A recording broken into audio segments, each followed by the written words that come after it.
O Brasil é um gigante, um país que alimenta o planeta. Detém reservas colossais de energia e figura entre as maiores economias do mundo. Tem água, terra, tecnologia e gente.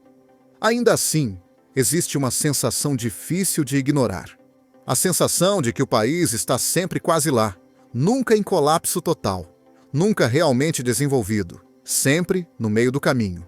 Enquanto nações desenvolvidas constroem seus alicerces pensando nos próximos 100, 200 anos, o brasileiro médio sente que está correndo em uma esteira. Faz um esforço absurdo, mas não sai do lugar. O Brasil cresce, mas não avança. Melhora, mas não transforma. Promete, mas não entrega. E essa pergunta atravessa gerações. Por quê? Com tantos recursos, o Brasil nunca chega lá. O país que deveria ser a potência do amanhã parece preso a um ciclo onde crescimento nunca vira progresso real. Existe algo invisível travando o caminho. Um mecanismo que impede que a riqueza chegue ao bolso da população e que faz com que nossos maiores talentos acabem construindo o futuro de outros países. Talvez o problema não esteja em quem decide, mas na lógica que se repete. Um sistema que recompensa o curto prazo, se adapta ao improviso e segue operando sem corrigir aquilo que o trava. Não por maldade, mas por hábito. Hoje, vamos tentar entender o Brasil olhando para ele por um plano paralelo.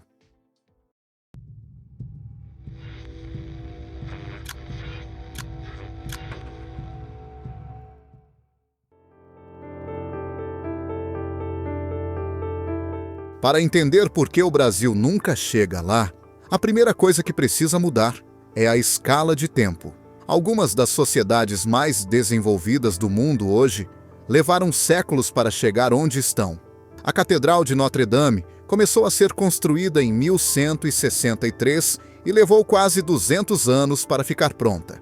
A Universidade de Oxford existe desde o século XII. Suas tradições acadêmicas são mais antigas do que muitos países modernos. Na Holanda, sistemas de diques e canais foram planejados, corrigidos e reconstruídos por gerações inteiras, antes de transformar regiões alagadas em áreas altamente produtivas. Nada disso foi rápido, nada disso foi imediato, nada disso foi pensado para um mandato ou para uma geração apenas. Agora, olha para o Brasil. Por décadas, o país foi chamado de o país do futuro. Uma frase curiosa. Ela não afirma que o futuro virá. Ela apenas sugere que ele ainda não chegou. O desenvolvimento brasileiro seguiu um caminho próprio, não exatamente errado, mas marcado por ciclos: açúcar, ouro, café. Cada ciclo trouxe crescimento. Cada ciclo trouxe avanços. Mas quase sempre de forma concentrada, com pouca continuidade e pouco tempo para amadurecer. Quando a industrialização ganhou força, ela aconteceu rápido e mudou antes de se consolidar. Projetos começaram. Alguns deram certo, mas poucos atravessaram gerações. Enquanto algumas sociedades construíam pensando em séculos, o Brasil avançava resolvendo urgências. Isso não criou um país parado. Criou um país em movimento constante, mas com dificuldade de consolidar o que constrói. Um país que está sempre mudando, mas raramente concluindo.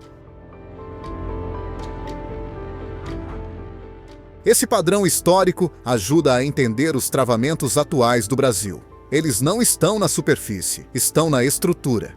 O primeiro deles são instituições frágeis e imprevisíveis. No Brasil, regras mudam com frequência, leis mudam, impostos mudam, interpretações mudam.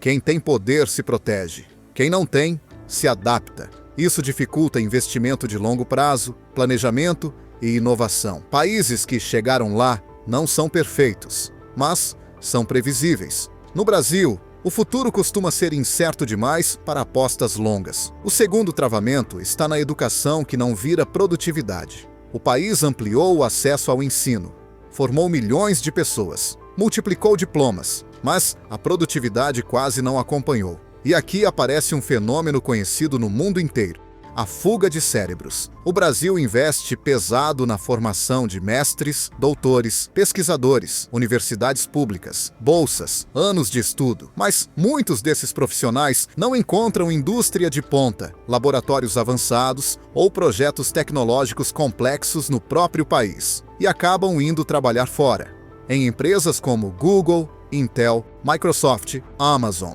ou em centros de pesquisa nos Estados Unidos e na Europa. Para o indivíduo, faz todo sentido. É onde estão as oportunidades. Para o país, o efeito é outro. O investimento acontece, mas o retorno, não. Uma parte da elite econômica brasileira não depende de um país eficiente para prosperar.